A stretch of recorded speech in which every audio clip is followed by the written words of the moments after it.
filled with laughter, learning, and play. Another is shaped by survival, struggle, and sacrifice. Behind every smile is a story, one that reveals the deeper reality of childhood in our city. Nakakalit na po kasi, ang daming naghihirap, ang daming mga...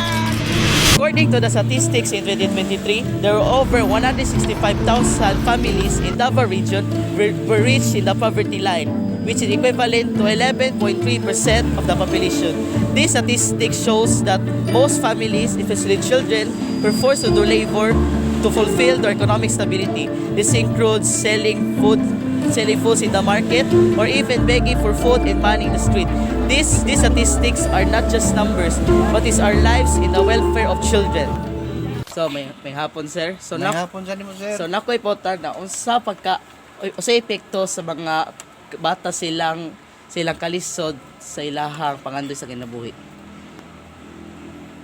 Ang epekto sa ilang pangandoy sa ilang pagpakabuhi mo kay kanang mga pinansyal, pag-atiman sa mga ginikanan. Ya. Lahi biya ang panahon karon. Kinahanglan yun ka nga maningkamot ka para ang imong mga anak mo survive kung saan imong pagbuhi. Dalahaw nimo sa mga matarong, tapos dili sila magkalisod-lisod ba para umadamlag silang pangandoy, matuman gina nila, magtarong sila eskwela. Ug naay financial, ug walay financial, murag lisod kayo abto ng ilang pangandoy. So does this siya effect yun sa overall pangandoy sa bata? Nagay epekto ang pangandoy sa bata ug kulang sa atiman, sa financial nga na mao na iyang kuan. Kaya ang bata naningkamot nga maka-survive sa iyang kaugmaon nga walay support, dili ginagsamtalan.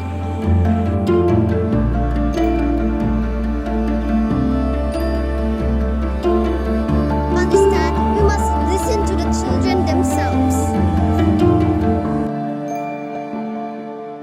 Good afternoon po. Akong pangatana po kay unsay kanang mabuhat sa organization and sa mga community sa mga batang apektado sa kalisod. Para sa ako hanggang kung isa ko sa number one man tano kay naamang gyapon ta sa atong komunidad. Kung ako ang isa ko sa opisyali sa atong barangay, kung apektado ang mga bata sa kalisod, kailangan unahon og adto ang mga ginikanan. Number one man gud ang ginikanan, kung dili ka magpabaya sa imong mga anak, sa mga bata na kay pagtagad, dili na magkalisod ang mga anak. Basin pagkaron nga pait kayo ta nga ang financial mao man jud number one sa kalisod. Mao na number one ang bata maglatagaw tungod sa walay kaon. Pero kung ang bata sad nga kulang sa respeto sa ginikanan, basin pag pareha sa inyo ha karon nga generation, kasagaran sa generation ninyo karon is dili na maminaw sa mga tigulang o sa mga ginikanan kay gusto nila matuman ang ilahang pagbuot. Mula ag diri, laag dito, bahalag wala sa kaon, kay tungod sa ilahang gusto nga mabuhat. Kung ingon ana nga basin pag kuanon siya sa ginikanan, sa mama ug papa, kung naa siya sariling mundo, lisod. Kamo kay baluman mo sa inyong generation karon nga nanajud mo'y lain nga tumong sa inyong kinabuhi. Pero kung naminaw mo sa inyong ginikanan, dili maglisod. Unya, kung respetuhon ninyo ang ginikanan, kung unsay gusto sa ginikanan, eskwela ka, bahalag watay kaon, bahalag kulang atong pinansyal, bahalag ulay piti, dili lisod. So, start na sa pamilya, dili sa komunidad. Ang komunidad o mga opisyalis, naa sila din ha, nag-attach lang na sila. Dili jud sila ang number one nga muhan ay sa kalisod sa komunidad. Sila lang naga-back up. So, kami mga ginikanan, inyong mga ginikanan, number one naa sa pamilya. Ang kalisod unsaon. Sa pag-eskwela, pag-edukar, walay lisod. Kung gusto ang bata, basin pag walay kaon, basin pag walay pliti, basta gusto, maningkamot mo, go! Haron mo, makabot ang inyong umaabot nga inyo ha. Kanay lang. So, grade 11. So, dili ka gaskwela. Dili po di mo nagatinda mo ka dili man mo gipon bago everyday nga gaskwela. Oo, sa mga halina mo sa mong tinda.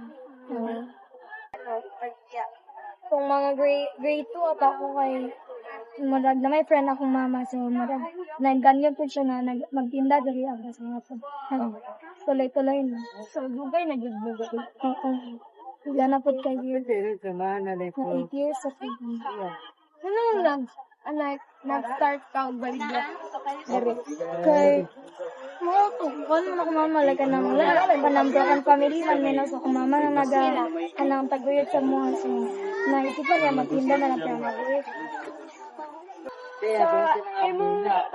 Pag nag-start mo paninda ka like gusto ko ba ka or willing ikaw to ang willing nga iwan sa mga mga pamagtindahan na.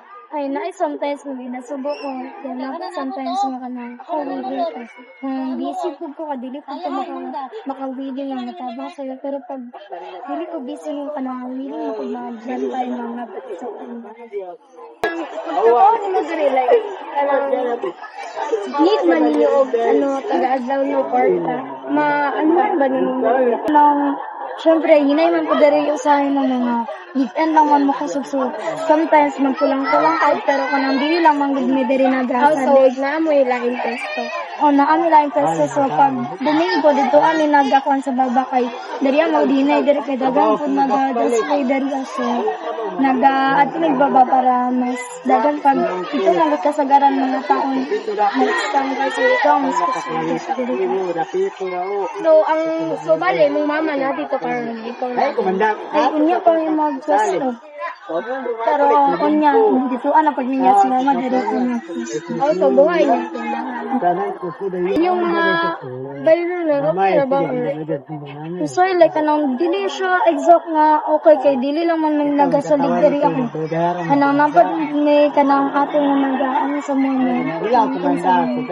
Jud inyong balay like imo ko jud Actually, namin balay sa sunod sa first ballet. So, namin dito kami nagkayo kami po. Actually, namin balay dati dito sa Nilizada. So, normalihin may para mas doon na lang ang madili lang may sa ito mo sa Tapos if mag-school ka, lain mo bantay diri. Kaya naman kayo mama dito. Dili siya nag-display o dito pag dili weekend. So, nag-display na siya pag weekend. So, diri siya nag-sambay saya kung kaya nag-bantay diri ako. Naglakaw-lakaw siya kayo. Nagtatrabaho mo siya, naghahindot po siya diri sa kalayaan. Pag human ba ni mo school mo dito ka makabantay diri o ato ka sa inyong balay kay magbuhat ka o natay. Matun ako sa mong balay kay daghang ginuon pa kanang labi nagsimay na daghan na kay kanang mga research paper daghan na kay mga struggle so magsud na ko magbantay pa diri ba kay alas 5 biya minagawalit lang sa hapon so magsud na ko balay din sa weekend na ako makabantay. Nasa pagka-start na malikya? Like, nasa 6 or something. Buta na, na kang, dire kaya po ninyo, tindahan. Bata pa ka, dire ka? Napit diri ang tindahan na dito. Actually daw mo diri ka pagbuan ng dito So, mga jud like, part na rin sa inyong kuhan nga, hilig ninyo, anak, maninda. Gaano po mo pag, mangumpla mo. Si, ate na diri ninyo ginakuha ko. Dagan jud og bibig anak. Ginasugo ba kasi mo mama papa nga maninda or ikaw lang ang willing? Kisay, hindi ko niya. Tapos isa nga gaban ka na kay dili ka ay dahil usahay nga naamoy activity sa school tapos dili ka makabantay. Daon na ninyo. Sa kanila.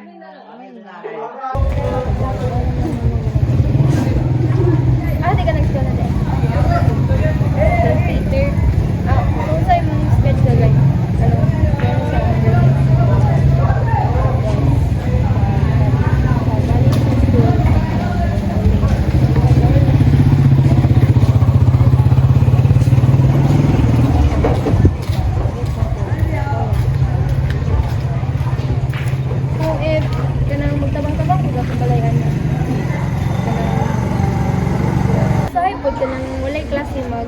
magtinda po ka ano. Kanang what if ay kanang nakay sa hapon nakay assignments ano na that na kanang nakay research kanang dili po ka nagakuha og pangbaon na like gitagal tag sweldo sa imong mama magbakwa lang ka kanang ginatag kami po daw muna gali sa inyo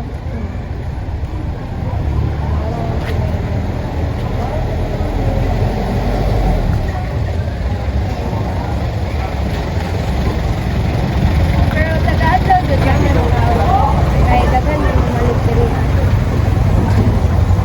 kung na kay assignments mga research na buhaton like usahay magpulaw man jud na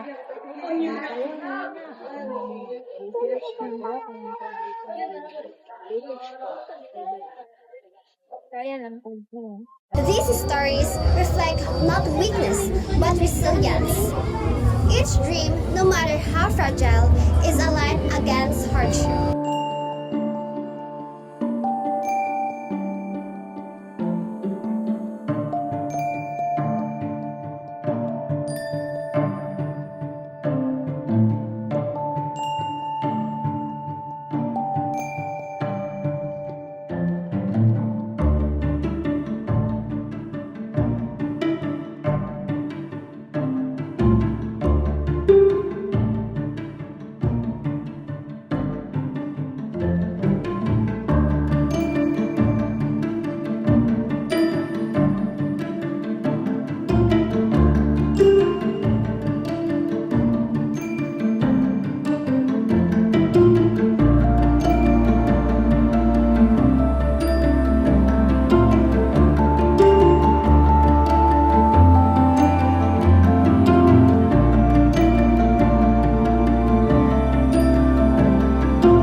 Childhood should not be a choice between survival and dreams. Every child deserves safety, education, and play. But this vision needs more than programs. It needs people. Policymakers, educators, communities, and citizens must stand together to protect the future of Davos children.